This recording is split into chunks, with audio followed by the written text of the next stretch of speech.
Hello everyone. Today we are going to start with a very important topic in organic chemistry, and that is aromaticity. Aromaticity, in this topic we will cover like which kind of compounds are aromatic, like what kind of compounds you can say that they are aromatic, or which kind of compounds you can say or label as anti-aromatic, or whether they are non-aromatic. And before I begin with aromaticity, I will like to cover some basics so that you understand this concept very clearly and you can solve almost all the questions based on this on aromaticity. Now, while talking about aromaticity, there are a few things that we should understand, as I said previously, and let's see what are those. So we need to understand the concepts of conjugation, hybridization, whether the compound is planar or non-planar, that is whether it is two-dimensional or it is three-dimensional. Let's keep it very simple. If I talk about conjugation, remember that it should be alternate. Single bond and pairs of electron. Now what does that mean, right? Now let's see. If I talk about this, let's say we have this compound and I put some bonds, right? So check. You have double bond, single bond and double bond. So extra pair of electron, what do I mean? Apart from this bond, it has this pi electron, right? And pi, when you talk about one bond, each bond will always have two electrons, right? So in this case, if you see a single bond has only two electrons, but when you say double bond, apart from this, it will have two more electrons. So a double bond has 4 electrons, single bond has 2 electrons, and again a double bond will have 4 electrons. So you can see that it is double bond, single bond, double bond. It means it is an alternate arrangement. So whenever you have this alternate arrangement of electrons, you will say that it is a conjugated system. Conjugation can also be in terms of lone pair or in terms of negative charges. That is, if you have a compound like this, right, you should remember that oxygen also has 2 lone pairs, right? And if I put double bond, so check, double bond, single bond, lone pair, single bond, double bond. This is still a conjugated system. So remember, whenever you talk about alternate arrangement, it can be alternate double bond, single bond. It can be alternate single bond, lone pair and double bond mixture, or it can also be negative charge. Negative charge in the sense like, let's say you have something like this, right? And I put a double bond over here. So count, double bond, single bond, negative charge, single bond, double bond, single bond. So see, 2 single bonds are separated by an extra pair of electron, that is a negative charge. So it is still a conjugated system. So I hope this conjugation term is very clear to all of you, right? So I repeat, in terms of alkenes, usually when you say you should have double bond and single bond arrangement. Otherwise, if you have a mixture, you can have double bond, single bond and lone pair mixture, or you can have double bond, single bond and negative charge mixture. So this can be the maximum possibility that you can have in conjugation, fine? So this has to be very clear to all of you. Next, the concept of hybridization I have already taught you very clearly, but still if you want to understand, we'll keep it very simple. Just count the number of sigma bond that is attached to the carbon, right? So let's say I have a carbon with a double bond single and 2 single bond. So count the number of sigma bond that is present on this carbon. So this is a single bond, which is always going to be sigma. This is a single bond, so this is also going to be sigma. When you have more than one bond, so in this case, first bond you will take sigma and all other will be pi. So the other bond is going to be pi. Pi bond do not participate in hybridization. So just count the number of sigma bond that you have. So how many sigma bonds do we have? 1, 2 and 3. So you have 3 sigma bond. So just start mixing your S and P orbitals. So if you have 3, always start from S. That's the thumb rule. So take 1 S, right? And you have 2 more left. So take 2 P. So P2. So your hybridization for this carbon is going to be sp2. Simple, right? Let's take one more example, or let's take 2 more examples so that I can take sp2, sp and sp3. So have a look at this one. Just count the number of sigma bond that you have. 1, 2, 3 and 4. So you have 4 sigma bond, right? So if you have 4 sigma bond, again start from S. So S, right? Then go to P. P, P, P. You have PX, PY and PZ, 3p orbitals, so you can just use them up. You use all of them up. So sp3. So the hybridization for this carbon is going to be sp3. Carbon cannot have sp3 D hybridization. So D does not come into picture. So for the time being, we'll keep it very simple. We just need to know whether the carbon is sp hybridized, sp2 hybridized or sp3 hybridized. If you have this, again, check the hybridization of the carbon. So on this side it has sigma bond. You have one more bond left, that is going to be pi. This is sigma and the other one is going to be pi. So the first bond is going to be sigma, all other are going to be pi, and you can decide which is the first one, right?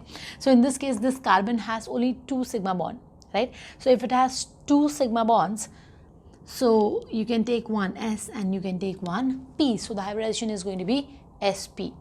Now some student asks what in case of lone pair and what in case of negative charge. So let's take example for that also. This is a quick revision of the hybridization that I have taken earlier. So let's say you have a lone pair, right? So when you have a lone pair, treat that as an extra bond, right? Treat that as a bond. So you have 1, 2 and 3 sigma bond. So 3 sigma plus 1 lone pair. So the total number is going to be 4. Now write down the hybridization. So this number is important, right? So now write down the hybridization. For 4 it was 1s and 3p. So your hybridization is sp3. Similarly, if you have a negative charge. So negative charge is also 2 electrons. So you will have plus 1 negative charge. Right, fine. So that is again going to be 4 and that is going to be sp3. So whenever you have a lone pair and or a negative charge, you will also take it as a pair of electron and then you can find out the hybridization. This is again very important if you want to find out the aromaticity of some compounds. Next, planar and non-planar structure. Now whenever you have this hybridization, let's say you have sp3 hybridization. Remember that this is 3-dimensional. So if it is 3-dimensional, your structure is going to be non-planar. Okay, and now if you talk about sp and sp2 hybridization, this type of structures are 2-dimensional and then the compound is going to be planar in that particular region. So the region where you have this sp and sp2 hybridization, that particular region of the entire compound is going to be planar, right? There are times when some part of the compound is planar and the other part is not planar because you will have a mixture of hybridization in that organic compound. So I didn't say that if you have one sp or one sp2 carbon, then the entire compound is going to be organic. So note this again, this is very important topic. So now if you understand these things, you can definitely solve or understand the concept of aromaticity very easily. So let's start with it. Now when you talk about aromaticity, there are 3 types of compound that you should know. That is, first one, you should know what are aromatic compounds, what are anti-aromatic compounds and non-aromatic compounds, as I specified in the introduction. The first thing, let's talk about aromatic compounds. If you say that the compound is aromatic, then it must follow something called as Huckel's rule. And Huckel's rule says that you should have 4n plus 2 pi electrons. This pi is like conventional or old form of saying that. So you can say that you should have 4 pi, like 4n plus 2 pi electrons, or you can avoid it. You can also say that you should have this system, that is, you should have 4n plus 2 electrons, right? Where it can be from pi electrons, it can be a mixture of pi and lone pair, as I said, and a mixture of pi and negative charge. So anything is fine, but you should have this much electron, that is 4n plus 2. Now in this case, n, if you say that n is equal to 1, 2, 3 or so on, so just keep on substituting. So if you say that n is equal to 1, then you will have 6 electrons, right? If you take n is equal to 2, then you will have, let's say, plus 4. That will keep on increasing. So you will have 10 electrons. So if you have 2 electrons plus 4, 6 electrons plus 4, 10 electrons plus 4, 14 electrons. So if you have this number of electrons and The compound is cyclic. It is conjugated. I said you what conjugated means. And it is planar. Planar, that is two-dimensional with carbon which is sp2 hybridized. Then you can say that the compound is aromatic. And remember that it should follow all this rule. If it is missing even one, you cannot say that it is aromatic. So I repeat, if you say that the compound is aromatic, it should follow everything. That it should follow Huckel's rule. That is, it should have 2, 6, 10, 14, 18 and so on electrons. It should be cyclic. It should be conjugated. It should be planar with carbon which is sp2 hybridized only. I hope this is very clear.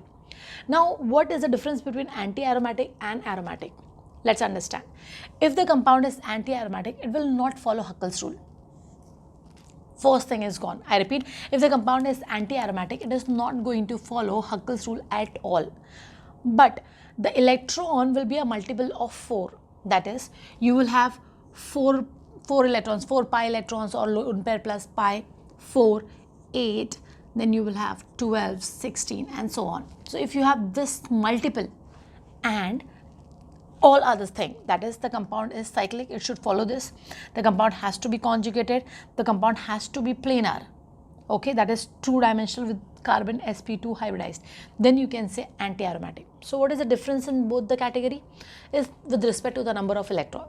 If the number of electron is following Huckel's rule, then you will say it is aromatic.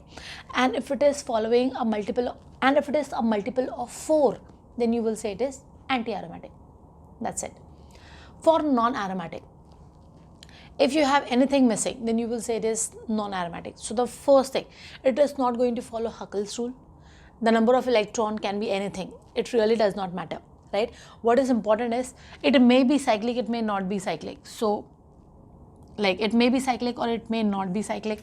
Next, conjugation. It may be conjugated or it is not conjugated. Planar. It may be planar or it is not planar. It may follow this or it may not follow this, right? But what do we need to remember?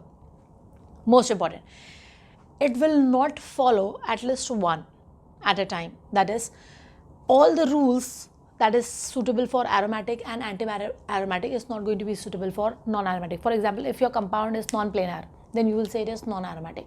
If the compound is non-cyclic, acyclic, then you will say it is non-aromatic. If it is non-conjugated, then you will say it is non-aromatic. It does not have Huckel's rule electron, then you will say it is non-aromatic, and so on. So when it is non-aromatic, you can clearly understand that. So it's very, very simple. And one more thing you can say, when you have odd number of electrons, you can clearly say that the compound is non-aromatic. I hope this is very clear. The last thing that you should know about them is the stability. Aromatic compounds are very, very stable. Aromatic compounds are very, very stable because of resonance. What is resonance? I will take entire lecture on resonance in future, so you can check that out. Next, anti-aromatic. These compounds are unstable, right? And when you talk about non-aromatic, these are regular compounds. So you can find them in day-to-day life. So they are regular compounds that don't have anything special like them. Fine. So now let's take some example and let's try to predict whether they are aromatic, anti-aromatic, or they are non-aromatic. So folks, have a look at this example. This is a very simple example for the first one to begin with. So let's see the first one, that is benzene. In benzene, you can see that the structure is cyclic first. Next, you can see that you have double bond, single bond, double bond, single bond, double bond, single bond. That is, it has alternate arrangement, right? So that is done. Now, because it has alternate arrangement and plus if you see the carbon, right? So let's see the hybridization of the carbon. So in this case, each carbon has one hydrogen and everyone is similar. So you can find out hybridization for at least one carbon here. So in this case, if you see, you have 1, 2 and 3 sigma bond. So obviously the carbon here is going to be sp2 hybridized. So whenever you have a double bonded structure, it is going to be sp2 hybridized. So now if you see this, all carbon are sp2 hybridized, that is done. The structure is cyclic, it is conjugated. What else do we need to find? Whether it is following something called as Huckel's rule. So check out. You count the number of pi electrons, double bond that you have. So you have 1, 2 and 3. 3 pi. you have 3 pi bond. Each bond will have 2 electrons, so into 2. So that is 6 pi electron. So you can see that it is having Huckel's rule, or it is following something called as Huckel's rule. Therefore, this compound is going to be aromatic. Since it is the first example, I am taking it in a detailed way. Rest will just go a bit faster. So I repeat, just check out whether it is following Huckel's rule, it is cyclic, conjugated, whether it is planar or not. So have a look at the next one. You can see that it has 2 double bond and the structure looks flat, so it is going to be planar. Next, each carbon has this double bond, so it is sp2 hybridized, it is cyclic, and it is double bond, single bond, double bond, single bond, so it is conjugated. But how many pi electrons it has? It has only 2 pi bond, so pi electrons will be 4, that is double of it. So because you have 4 pi electron, the compound is going to be anti-aromatic because it is following all rules except one, that is Huckel's rule. So this is anti-aromatic. Have a look at the next one. So you have double bond, single bond, double bond, single bond, single bond, single bond. So this part of the system is not conjugated, right? Therefore, you can straight away say that this compound, see this carbon also, it has sp3 hybridization. How? Because it has two hydrogen over here. So it has 1, 2, 3 and 4 sigma bonds. So these carbons are sp3 hybridized, and we know that we should not have sp3 hybridization at all if you want a planar structure, right? So these compounds are non-planar, right? They are non-conjugated, they have sp3 hybridization, so they are not following more than one rules, and therefore these compounds are non-aromatic, right? I have written the name of the compound in case you need them. Have a look at the next one. So you have double bond, single bond, double bond, single bond, double bond, single bond, single bond, single bond. So again the criteria matches like the last one, right? So again, because this part is not conjugated, therefore the compound is going to be non-aromatic. So now you can just solve it very quickly, isn't it? Have a look at the next one. This has something else to deal with. When you talk about aromatic compounds, if you have a ring, just have a look inside the ring. And if you have a straight chain compound, just avoid that. You are not supposed to see it at all, because whether this part has conjugation or not, it does not really matter, right? So just have a look at the cyclic part. So the cyclic part here is benzene, and we know that benzene is aromatic, right? Because you can clearly see that it has 6 pi electron. It is following Huckel's rule, right? It is cyclic and everything else. So this compound is going to be aromatic. Clear? Fine. So don't look at the straight chain, whichever is attached to benzene only, right?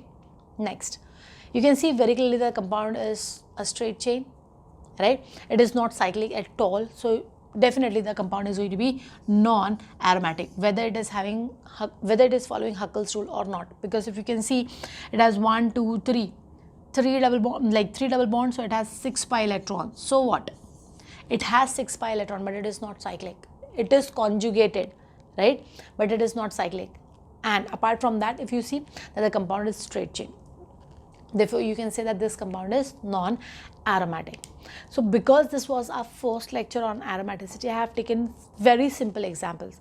But in the next class, I will come up with some very good examples, and they are going to be very, very important for all different types of examination if you need them. Okay, so do watch out this video and do wait for the next video. See you soon in the next class. Thank you.